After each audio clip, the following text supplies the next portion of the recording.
आम्ल और भस्म का ये पार्ट 5वां होने वाला है ये वीडियो।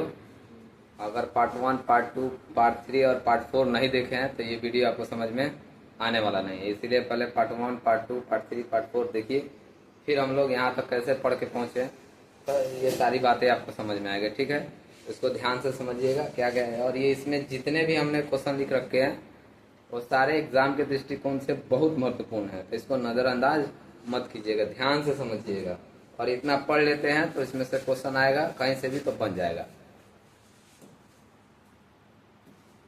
देखिए ये सोडियम बाइकार्बोनेट, कल हम लोग बताए, कल आपको हम कौन सा कॉस्टिक सोडा पढ़ाए थे, कौन सा पढ़ाए थे? Caustic soda. लास्ट जो कल टॉपिक हम लोग पढ़े थे वो कॉस्टिक सोडा। आज हम लोग पढ़ने जा रहे हैं सोडियम बाइकार्बोनेट, या इसको दूसरा नाम क्या दे सकते हैं? Sodium hydrogen carbonate. बताए थे ना, एच रखता था उसको बाइकार्बोनेट का, HCO3 रहेगा तो बाइकार्बोनेट या हाइड्रोजन कार्बोनेट कहते हैं। ठीक है, इसका नाम क्या है? आम भाषा में हम इसको क्या कहते हैं? खाने वाला सोडा। तो आपसे पूछेगा एग्जाम में कि खाने वाला सोडा का रासायनिक सूत्र क्या होता है, तो इसका हमने सूत्र यहाँ लिख रखा है, NaHCO3। सोडियम बाइकार्बोनेट कहिए या सोडियम हाइड्रोजन कार्बोनेट कहिए। समझ में आ रहा है? इतना रासायनिक सूत्र याद कर लीजिएगा। बनाने की विधि पूछता है कि अगर सोडियम बाइकार्बोनेट या सोडियम हाइड्रोजन कार्बोनेट, तो बनाने की विधि यानी सोडियम हाइड्रोजन कार्बोनेट या सोडियम बाइकार्बोनेट ये बनेगा कैसे? तो देखिए क्या करता, अमोनिया सोडा लेंगे। क्या लेंगे? अमोनिया लेंगे। अमोनिया सोडा विधि या साल्वे विधि द्वारा बनाया जाता है। क्या ये जो सोडियम बाइकार्बोनेट बनाने की जो विधि होती है, पूछता है सोडियम बाइकार्बोनेट कौन सी विधि से बनेगा, तो कौन सी विधि से जी? अमोनिया सोडा विधि या साल्वे विधि। कौन सी विधि? साल्वे विधि। इसमें होता क्या है सर, ये क्या क्या करेंगे तो उस विधि का नाम ये कहेंगे। तो देखिए अमोनिया गैस से संतृप्त सोडियम क्लोराइड, यानी सोडियम क्लोराइड समझ रहे हैं, साधारण नमक, सोडियम क्लोराइड के संतृप्त जलीय विलयन में कार्बन डाइऑक्साइड गैस प्रवाहित करने के फलस्वरूप सोडियम बाइकार्बोनेट प्राप्त होता है। यानी हम नमक ले, यानी सोडियम क्लोराइड ले, उसमें क्या घोले? पानी घोल दें और उसपे क्या करें? CO2 गैस और अमोनिया छोड़े। क्या छोड़े जी? अमोनिया होना चाहिए, पानी होना चाहिए, कार्बन डाइऑक्साइड होना चाहिए और नमक होना चाहिए। इनको तीनों को जब मिक्स करेंगे तो क्या बनेगा जी? Ammonia chloride. क्या बनेगा? Ammonium chloride. और यहाँ आपका क्या बन जाएगा? सोडियम बाइकार्बोनेट या सोडियम हाइड्रोजन कार्बोनेट। यही होता है क्या? देखिएगा सूत्र से है, यानी बन गया। यानी NaCl लेंगे, H2O लेंगे और CO2 में पास करेंगे और क्या होना चाहिए? NH3 अमोनिया होना चाहिए। अमोनिया है इसमें, इसीलिए इसका नाम क्या बना पड़ा है? अमोनियम। समझ में आ रहा? इसमें अमोनियम है। यानी अगर हमको सोडियम बाइकार्बोनेट बनाना है तो क्या क्या चीज चाहिए? सोडियम क्लोराइड चाहिए, जल चाहिए, CO2 चाहिए और NH3। इसको कैसे करेंगे? अमोनिया गैस से, अमोनिया गैस से सोडियम क्लोराइड के विलयन को, सोडियम क्लोराइड के यानी NaCl में पानी में क्या घोल देंगे? NaCl को पानी में घोल देंगे। अब में कार्बन डाइऑक्साइड क्या करेंगे? उसमें कार्बन डाइऑक्साइड गैस ऊपर से डालेंगे तो क्या बनेगा हमारा? सोडियम बाइकार्बोनेट या सोडियम हाइड्रोजन कार्बोनेट। और इसी को क्या कहा, मतलब क्या करते हैं हम लोग? खाना के रूप में खाते हैं। तो ये बनेगा कैसे समझ लिए। अब चलेंगे इसका गुण क्या क्या होता है, तो इसका गुण पढ़िए। इसका गुण जो है क्षारीय। इसको जब टेस्ट कीजिएगा, सोडियम बाइकार्बोनेट जब टेस्ट कीजिएगा, खाइएगा तो कैसा होगा जी? क्षारीय होगा। कैसा होगा जी? क्षारीय होगा। समझ में आ रहा? क्षारीय समझ रहे हैं ना? कड़वा लगेगा। इसका अगर जो चीज क्षारीय होता है उसका pH मान कितना होता है? 7 से अधिक होता है। अम्लों को अगर क्षार है तो क्या करेगा जी? अम्लों को क्या करेगा? उदासीन करेगा, लवण तथा जल बनाएगा। बनाएगा ना जी? एकदम बनाएगा। उदाहरण के लिए हमने ये सोडियम हाइड्रोजन कार्बोनेट है, यानी सोडियम बाइकार्बोनेट कहिए या सोडियम हाइड्रोजन कार्बोनेट कहिए, और क्या है? अम्ल है। इसके साथ अब क्रिया बनाया तो क्या बना? नमक बन गया, CO2 बन गया। और समझ में आ रहा है? और यही तो चीज चाहिए यहाँ। पिछले में नमक था, पानी था और CO2 गैस था और अमोनिया था। अमोनिया यहाँ नहीं है, ये तीनों बन गया। तो देखिए ये लवण बन गया कि नहीं? तो लवण बना तो लवण क्या होता है जी? उदासीन नहीं होता है। तो क्या क्षारीय, तो ये हम लोग उदासीन नहीं कर गया, तो इसका गुण है। और NH3 को गर्म करने पर, यानी सोडियम बाइकार्बोनेट को जब गर्म किया जाए तो क्या बनता है जी? सोडियम कार्बोनेट और जल अपघटित होते हैं। जैसे इसको यहाँ गर्म करेंगे तो क्या बनेगा हमारा सब्जी? सोडियम कार्बोनेट, बाइकार्बोनेट नहीं, कार्बोनेट, और क्या बनेगा? जल, और क्या बनेगा? CO2। इसका उपयोग कहाँ होता है जी? किसका? सोडियम यानी खाने वाला सोडा का उपयोग कहाँ होगा? तो बेकिंग पाउडर में। बेकिंग पाउडर समझते हैं? एक होता है वॉशिंग, धोने वाला। तो धोने वाला सोडा आगे पढ़ेंगे, अभी हम लोग क्या पढ़ रहे हैं? खाने वाला सोडा। तो देखिए बेकिंग, समझ ना, बेकिंग, बेकिंग पाउडर बनाने में, बेकिंग मतलब सोडियम हाइड्रोजन कार्बोनेट या सोडियम बाइकार्बोनेट है, इसमें हम क्या मिला देंगे? टार्ट्रिक अम्ल। क्या मिला देंगे? टार्ट्रिक अम्ल। तो हमारा क्या बन जाएगा जी? बेकिंग पाउडर बनेगा। क्या बनेगा? बेकिंग। और इसी बेकिंग पाउडर को मिला के पकवान बनाया जाता है। सब पकवान समझते हैं सब? पुआ हुआ फूले, चॉप में डाला जाता है ताकि फूले। अच्छा नहीं, उसकी साइज बढ़े, उसमें थोड़ा सा वो लचीलापन आता है, वो सॉफ्ट होता है, स्पंजी होता है। समझ रहा है ना सब? कुरकुरा बनेगा। समझ में आ रहा है सब? तो इसमें टार्ट्रिक अम्ल लिया जाता है। तो समझ में आ रहा है? अगर टार्ट्रिक अम्ल नहीं मिलाइएगा तो वो जो फूलेगा नहीं, जो भी पकवान होगा ना वो अच्छे से फूलेगा ना। समझ रहे हैं? फूलना घर में मैंने इस्तेमाल करता है सब। तो टार्ट्रिक अम्ल मिला दिया ना, उसमें हाइड्रोजन आयन जो मिल के बनाता है CO2, और ये जो CO2 बनता है ना वही बीच में से निकलता है सब। वो पकता है तो बीच में छेद हो जाता है। समझ? अभी जो ये सोडियम कार्बोनेट है खाने वाला सोडा है, लेकिन अगर इसको पकवान में डालेंगे तो पकवान उतना अच्छी तरह से फूलेगा नहीं, जब तक उसमें क्या नहीं मिलाया जाए जी? टार्ट्रिक अम्ल। टार्ट्रिक अम्ल किस में पाया जाता है जी?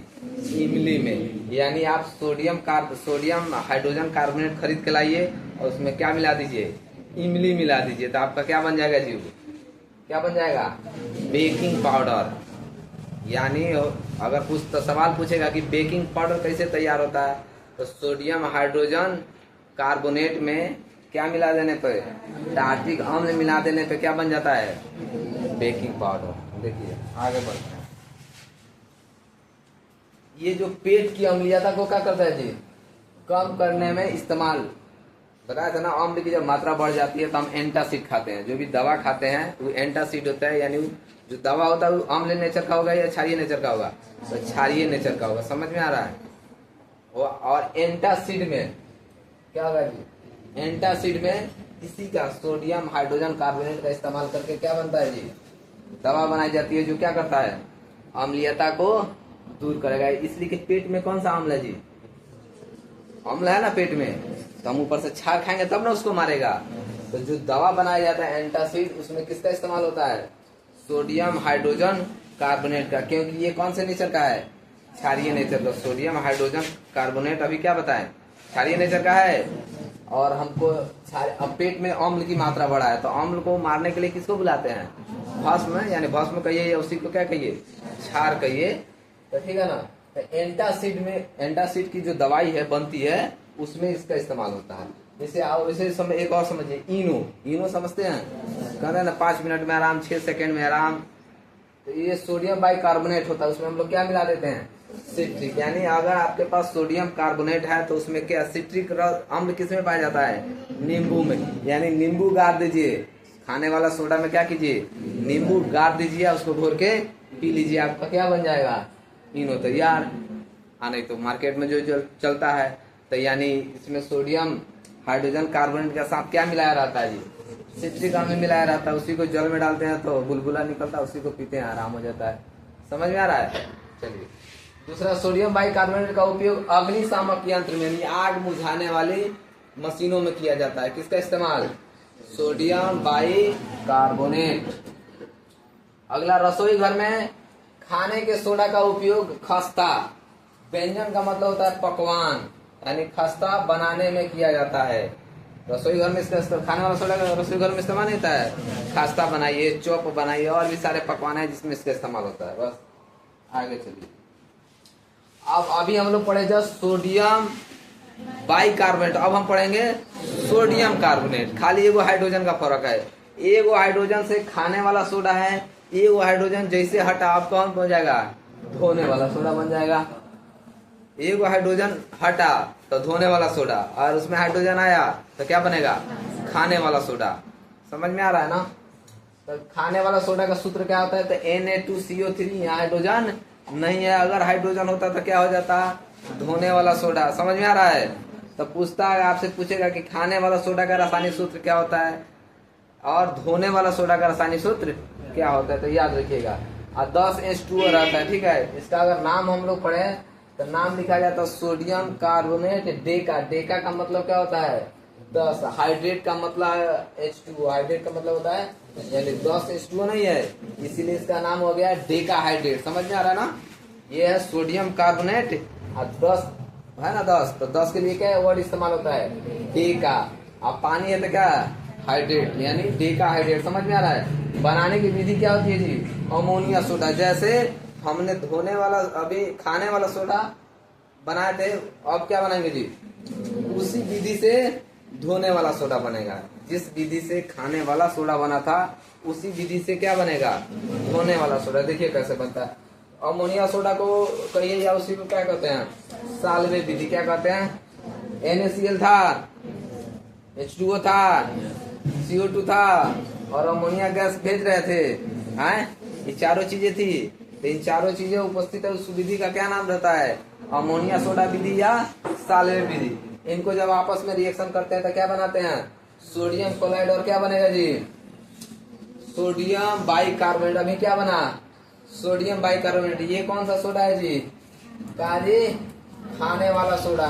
खाने वाला सोडा, ये क्या है जी, खाने वाला सोडा है। लेकिन अभी काम नहीं, हमको खाने वाला सोडा चाहिए। अब हमको कौन सा चाहिए, धोने वाला सोडा चाहिए। तो ये लाएंगे किसको, NaHCO3 को उठा लाएंगे और क्या करेंगे, गरम करेंगे। क्या करेंगे, गरम। जैसे गरम करेंगे तो क्या बनेगा, Na2CO3। क्या बनेगा, Na2CO3 और क्या बनेगा, H2 और CO2। तो ये तो बन गया सोडियम कार्बोनेट और इसका नाम भी होता है सोडियम कार्बोनेट। लेकिन इसमें किसकी कमी है, इतना तो आ गया ना हमारे पास, ये बन गया, लेकिन इसमें 10H2 चाहिए। तो इसको क्या करते हैं, इसको लेके, समझ में आ रहा है, इसको उठाते हैं कुछ देर के लिए क्या करते हैं, उसको हवा में छोड़ देते हैं खुला। कहाँ छोड़ेंगे उसको, हवा में। यहाँ वायु लिखे हैं, वायु, वायु में। हवा में जैसे इसको छोड़ेंगे तो हवा में नमी रहता है ना जी, हवा में पानी रहता है, उससे ये हवा से पानी को क्या करेगा, खींचेगा। और क्या खींच लेगा, 10H2O। समझ में आ रहा है। तब अब बन गया, देखता आ गया का पूरा, यहाँ बन गया। अब क्या तैयार होगा हमारा, धोने वाला सोडा। क्या होगा, धोने वाला सोडा। इससे पहले पढ़े हम लोग खाने वाला सोडा। ये इसका गुण देखिए, Na2 से ये क्या जी, ये भी क्षारीय होता है। ये भी हम लोग का क्या करता है जी, उदासीन करता है। इसका रिएक्शन एक लिख दिए हैं, क्या बनेगा, NaCl H2 और CO3।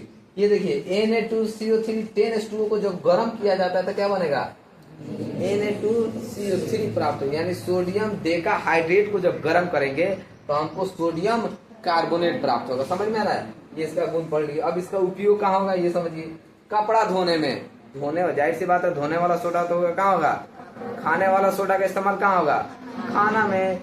धोने वाला सोडा का इस्तेमाल कहाँ होगा, धोने में। तो कपड़ा धोने में, कागज, कांच या साबुन बनाने में, जल का खारापन दूर करने में, जल में जो खारापन होता है उसको क्या करना है, दूर करने में सोडियम कार्बोनेट डेका हाइड्रेट का इस्तेमाल किया जाता है। या अभिकर्मक के रूप में, अभिकर्मक मतलब रिएक्शन की, कोई रिएक्शन जब नहीं हो रहा हो तो उसको रिएक्शन को कराने में इसका इस्तेमाल किया जाता है। बस इतना आप याद कर लेंगे, काम चल जाएगा आपका, बहुत है। अब देखिए विरंजक चूर्ण क्या है, विरंजक। विरंजक चूर्ण का मतलब होता है, विरंजक का मतलब होता है रंग। रंग को क्या करना, खत्म कर देना, उसी को क्या कहते हैं, विरंजक। तो विरंजक चूर्ण, इसका रासायनिक सूत्र क्या आता है, Ca पोस्ट में OCl और फिर Cl। समझ में आ रहा है। या यानी Cl क्या हो गया, एगो Cl यहाँ पे, एगो Cl यहाँ पे। Cl कितना हो गया जी, 2 Cl हुआ। तो इसको ऐसे लिखेगा, नहीं तो कैसे लिख सकता है, ऐसे लिखेगा, कैल्शियम ऑक्सीक्लोराइड यानी CaOCl2। यानी एगो Cl है, एगो Cl, ये दूगो नहीं होगा, एगो कैल्शियम है, एगो ऑक्सीजन है, दूगो क्लोराइड है। तो एगो कैल्शियम है, एगो ऑक्सीजन है, दूगो क्लोराइड है। तो हो सकता है एग्जाम में ऐसे दे या ऐसे दे, दोनों बात एक ही है, ध्यान से समझिए। इसको क्या पढ़ेंगे? Calcium oxychloride.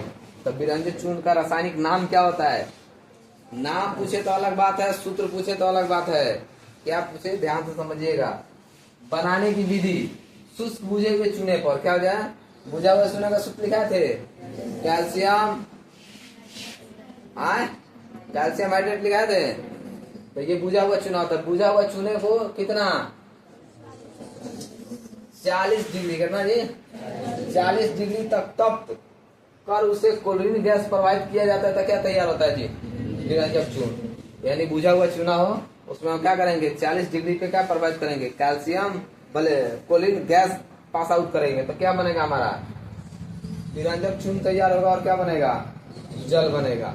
ये विरंजक जो चूर्ण होता है वो किस कलर का? सफेद होता है। इसमें क्लोरीन की क्या होती है जी? गंध होती है। विरंजक चूर्ण में क्लोरीन की गंध आती है। इस्तेमाल कहाँ किया जाता है जी? तो कीटनाशक, कहाँ? कीटनाशक के रूप में। इसलिए कि इसमें क्लोरीन है और क्लोरीन कीटाणुओं को मारने में सक्षम होता है, इसलिए इसका इस्तेमाल कहाँ किया जाता है? कीटनाशक के रूप में। कागज कपड़ा के विरंजन करने में क्या करना है? उसको कपड़ा या कागज उसका रंग उड़ाने में, उसका रंग खत्म करने में इस्तेमाल किया जाता है। क्लोरीन गैस का इस्तेमाल, जिसमें क्लोरीन गैस होता है उसका इस्तेमाल कथी बनाने में? क्लोरोफॉर्म। क्लोरोफॉर्म समझते हैं? आदमी को सुंघाया जाता है बेहोश करने के लिए। क्लोरोफॉर्म में किसी को सुंघा दीजिएगा ना, क्या हो जाता है? आदमी बेहोश हो जाता है कुछ देर के लिए। ऑपरेशन जब आदमी का किया जाता है तो उस बेहोश करके ऑपरेशन किया जाता है, ठीक है ना। तो यही क्या सुंघाया जाता है उसको? क्लोरोफॉर्म। देखा है टीवी उवी में, रुमाल उमाल में छीट देता लोग, जाकर नाक पे दाब देता लोग तो क्या होता है? बेहोश होता है। यानी उसमें क्या रहता है? क्लोरोफॉर्म। क्लोरोफॉर्म आप भी सुनिएगा क्या हो जाएगा? बेहोश हो जाएगा। समझ में आ रहा है? तो विरंजन चूर्ण का इस्तेमाल ऐसे होता है। आगे समझिए। अब है प्लास्टर ऑफ पेरिस। क्या होता है? पीओपी। पी से प्लास्टर, ओ से ऑफ और पी से पेरिस। शॉर्टकट में इसको क्या बोलेंगे? पॉप। क्या बोलेंगे? पॉप। प्लास्टर ऑफ पेरिस मतलब पॉप। पी से प्लास्टर, ओ से ऑफ और पी से पेरिस। इसका सूत्र होता है कैल्शियम सल्फेट। कहता है CaSO4। 10 नहीं है, आधा H2O है। 1/2 का मतलब होता है आधा H2O। इसका या तो ऐसे लिख सकता है, नहीं तो क्या? CaSO4 का होल 2 डॉट H2O। समझ में आ रहा है? अब तो ध्यान से समझिए। यहाँ आधा बूंद पानी है, यहाँ कई बूंद पानी है? यहाँ 1 बूंद है ना। इसके आगे कुछ नहीं लिखा है, मतलब कितना बूंद? मतलब 1 है। क्या है? आधा है। तो आधा है तो कैल्शियम कई गो है? 1 तो अगर ये 1 होगा तो ये कई हो जाएगा? नहीं हो जाएगा। आधा है तो कैल्शियम सल्फेट कई गो है? 1। तो ये आधा है तो ये 1 है। अगर ये 1 हो गया तो इसको कई होना पड़ेगा? 2। तो देखना, इसीलिए तो इसको 2 लिखे हैं। समझ में आ रहा है? हो सकता है ये सूत्र ना देके एग्जाम में ये दे दे। समझ में आ रहा है ना? तो ध्यान से समझना है। कैल्शियम सल्फेट, इसको क्या बोलते हैं? इसका नाम है कैल्शियम सल्फेट। हेमी। हेमी का मतलब होता है आधा। क्या होता है जी? आधा। हाइड्रेट। हाइड्रेट अभी पता है ना? डेका हाइड्रेट मतलब 10 हाइड्रेट होता है डेका हाइड्रेट। ये क्या है जी? Hemy hydrate. हेमी का मतलब क्या होता है? आधा। नाम सुने? हेमीस्फीयर। जब आधा हो जाता है तो आधा गोला रहता है ना, अर्ध गोला को क्या बोलते हैं? हेमीस्फीयर। हेमी का मतलब ही होता है कथी? आधा। चलिए इसको कैसे बनता है बनाने की विधि समझिए। जिप्सम। क्या लेना है जी? जिप्सम। बड़ी पूछता है कि जिप्सम का रासायनिक सूत्र क्या है? तो जिप्सम का रासायनिक सूत्र याद रखिएगा, कैल्शियम सल्फेट डॉट 2H2O। समझ में आ रहा है? इसको कितना पर गर्म किया जाए?